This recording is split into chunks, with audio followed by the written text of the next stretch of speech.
What started as a promise for bipartisan dialogue has now been exposed for what it really was: a handshake in disguise, a calculated political deal, and betrayal of millions of Kenyans who looked to Raila as the last man standing between them and a government gone wrong. Kenyans watched in disbelief as Raila, the face of resistance for decades, slowly drifted into silence. From fiery speeches on the streets to sitting quietly next to the very man he once called a dictator. This was not evolution. This was capitalization. This was not strategy. This was surrender. And now the opposition is hollow. Martha Karua has faded from the front lines. Kalonzo Musyoka, once seen as the steady hand of Azimio, is left stranded. Eugene Wamalwa barely makes headlines. The leaders who once rallied the masses against oppressive policies have been reduced to footnotes in the Raila-Ruto political drama.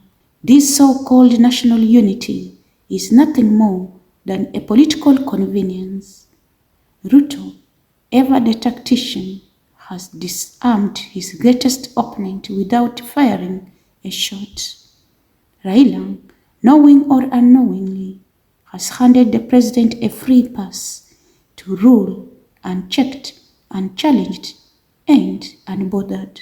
As the country drowns in high taxes, soaring fuel prices, and a blooming wage bill, the voice of the people is missing. There are no mass actions, no presses in the streets, no whistleblowing, just silence, deadly silence. Kenyans are now asking, who speaks for us? Who will fight for us? Who will hold this government to account? The answer, tragically, is no one. The Raila-Ruto handshake, let's stop pretending it is not one, has robbed this country of its most important pillar in a democracy, an active, loud, unapologetic opposition. And in its place, we now have a political bromance dressed up as a dialogue. History will ask tough questions, and Raila's legacy will be tested not by the battles he fought, but by the silence he chose when it mattered most. The opposition is not asleep, it has been swallowed, and the people left to fend for themselves. The opposition is dead, and the funeral was attended by Raila Odinga and William Ruto.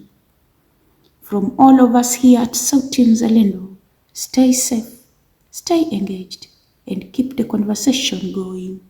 Until next time, keep believing in a better, stronger nation.